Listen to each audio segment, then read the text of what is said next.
Welcome to the Mills Knows Bills podcast. My name is Mills Bender. I'm the founder and CEO of Mills Knows Bills, where we help you, variable income earners, master your money in 90 days. The point of this podcast is to help you make the most of your fluctuating income so you can stop living paycheck to paycheck, pay off your debt twice as fast, and get on track toward reaching both your personal and professional financial goals. Now, as I continue to grow my team here at MKB, you may have some guest hosts from time to time. However, our goal does not change. Whether we're bringing in a guest speaker, having an in-depth conversation about our personal finances, or talking about a topic that is of interest to you, our goal is to help you master your money. I'm going to be living right here. Am I staring at that camera?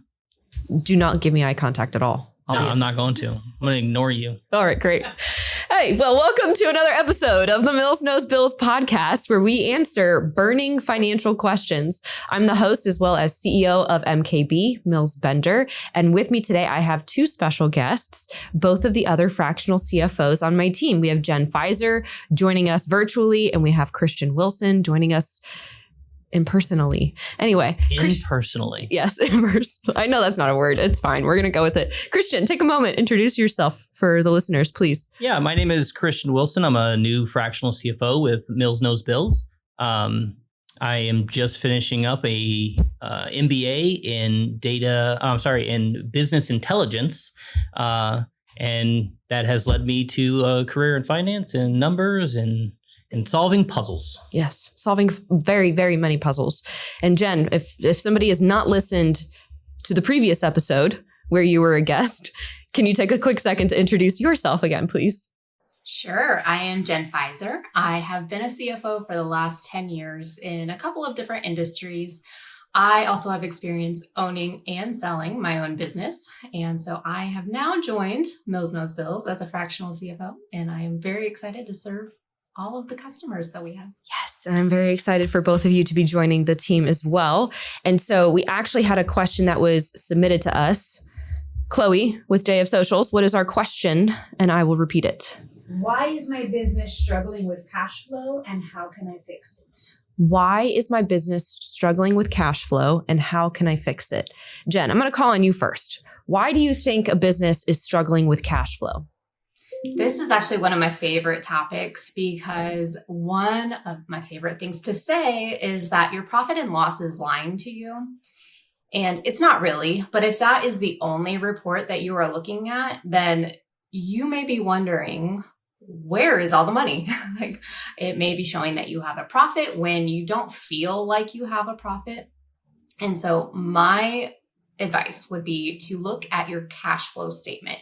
You want to look at where your cash is actually going, because things like debt payments are not showing up on your profit and loss. And if that makes up a big portion of your cash flow, it may feel like, your cash flow may say, or your profit and loss may say that you made $10,000 this month. But if you pay out $9,000 of that in payments, you're going to feel that pinch. So Christian, do you have any things that you like to look at? I like to have a plan. I like to have a cash flow forecast. So I don't want to, as much as, yes, we need to be looking at our cash flow statement, we want to project that out. We want to see what's going on over the next, 12, 13, 14 weeks to see where our cash is going and to have that plan in place and not just be guessing month by month about what kind of cash we're going to have available to us. Yeah. Yeah, I think it's interesting how, Jen, you said your P&L is lying to you. It is. And if you're not forecasting, then you don't know where you're actually going. Besides the debt payments, what a lot of other business owners don't realize is that if they're taking distributions or draws, that's not reflected on the profit and loss either. Their payroll is if they run it through a W-2, but anything beyond that, like a just bank transfer, is not shown up on the P&L. And so going back to your example, if they had $10,000 in profit and they're wondering, well, where did it all go? Back out those debt payments for the month and back out those distributions you took. Because there have been times where I've worked with a client who they've taken more than their profit was actually showing. And so they're running out of cash at a rate that's faster than they're anticipating, let alone forecasting it for 13 weeks in advance. So if they're struggling with cash flow, besides projecting it, what are some solutions for how to fix their cash flow? Let's talk about if they're in a cash crunch. What's something that they can do, Christian? Well, you need to go back and look at your cost of goods sold. You look at your operating expenses. You need to be looking at your P&L and to see where you can start scaling back in order to save some money. Yeah. You need to start finding those solutions in order to have that cash flow at the end of the month. Yeah. I mean, there's two factors that go into cash flow. There's cash inflow, money coming in, and cash outflow, money going out. Sure. So mitigate your expenses, lower your expenses, renegotiate with them. But Jen, how can somebody improve their cash flow, their revenue? What are some ideas that business owners can walk away with in that regard? Mm-hmm. So first of all, one of the things that I would maybe recommend is you have to look at where you're spending your time, and do you need to be focusing on getting that pipeline full? Like, are you making sure that enough revenue is actually coming in to pay your monthly expenses? Your operating expenses are going to be roughly the same month to month. So you have a baseline for what you need to bring in order to cover those. And then your COGS on top of that will add in, you should have a fairly stable percentage of what your COGS are per month, but that will, as your COGS expense will rise as your income rises. But you want to go through, see what you can cut. Do you have any frivolous expenses that you're just paying for because you've always paid for them? Yeah. Or you really want those football tickets and you're like, we can write that off as an expense. Whatever it may be, you may have to kind of realign your values and with, where you are in your business right now. If you're feeling that cash crunch, then sometimes you just have to let some things go. Yeah. I feel like sometimes a business owner who is approaching a cash crunch, lowering their expenses is a path of lesser resistance to increasing their revenue. Increasing revenue is, of course, a more long-term play when comparing those two. But let's talk about some maybe outside of the box solutions too. If somebody is in a cash crunch and they have accounts receivables, especially overdue receivables, they of course need to collect that. Absolutely. Right. But what are some strategies that they can implement, Christian, to make sure that they don't continually have a ton of overdue receivables? Well, you need to have a collection in place, right? You should be collecting your accounts receivable, within 15 days or within 30 days, depending on the industry. You need to have a contract in place that says, hey, this is what you owe and this is when you owe it by.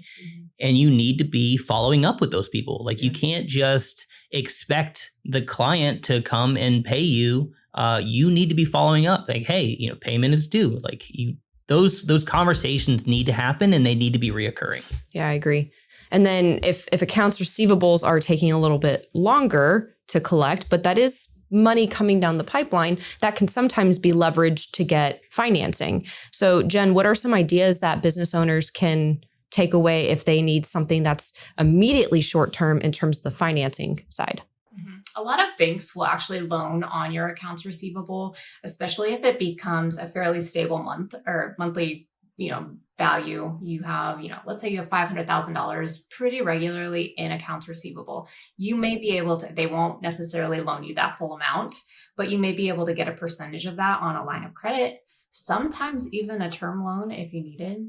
Another thing that you can do, going back to collecting on it, but we chatted about this a little bit in the previous episode, but what you can do with your accounts receivable, I like to call it, you want to give people a discount if they're paying early, right? You want to motivate those early payers, give them a 1 or 2% discount on their bill, but then penalize the ones that are paying late. So make sure that you're balancing that, but the faster that you can get your money coming in, the better. Yeah. I think one of the final things we'll close out with this one because it's the least sexy of the options. Prepare for future cash flow problems by building a safety net, having an emergency fund. That's something that you guys, we talk about often where all the time. It's not glamorized or publicized on social media because it's, not something that's flashy, like I got a new fleet for my team or whatever it may be. But having an emergency fund can help harbor the risk of those cash flow issues while you're working through all of the other options that we just talked about, right? And so I'll go to Jen this time first. Jen, I'll have you answer how much somebody should have in receivable or in their emergency fund. And then Christian, I'll let you answer where they should keep it. So Jen, how much should a business owner have? So we like to see about 3 months of operating expenses in your savings. And you only need to look at your operating expenses. What are your monthly bills that are recurring every month? So if that's, say that's 20 grand per month, you want to have $60,000 in savings. You don't need to do that all at one time. Break it out. Make sure that you are fitting that into your budget, whatever your monthly savings plan is. But that's our philosophy. Yeah, I agree. And so, Christian, where should somebody keep their emergency fund? I mean, you want to keep it someplace where you can get to it if you need to. So something like a high yield savings account is always a good solution. And so I think what a QuickBooks Online is doing, they have an account right now that's 5%. Mm-hmm. There's other accounts out there. Yeah. You should definitely do your research. Absolutely. Do some research and look to see what's available. But yeah, you want to find a high yield savings account, something that you can get your money quickly from if you need to. Yeah. Accessible, liquid, but maybe not in your checking account. Not in your checking account. It's not your buffer. Your buffer is different from your emergency fund. Yes. This is a separate account. It is not something you have quick access to, just something you have access to if you need to. Definitely do not tie a debit card to it. No. We don't want to, have No, 10 out of 10 do not recommend. So if you're a business owner who is struggling with cash flow and you're looking to improve upon it and you want to get the help of either Jen or Christian, you can reach out to either one directly by emailing them, jen@millsknowsbills.com or christian@millsknowsbills.com. Everyone here is really, really well versed with cash flow. As you can tell, we're very passionate about this topic. And so if you're struggling, reach out. We're happy to just have a conversation with you. No strings attached. Yeah, give you some guidance, of course. Well, we'll catch you all next time. Thanks for joining us on the MKB podcast.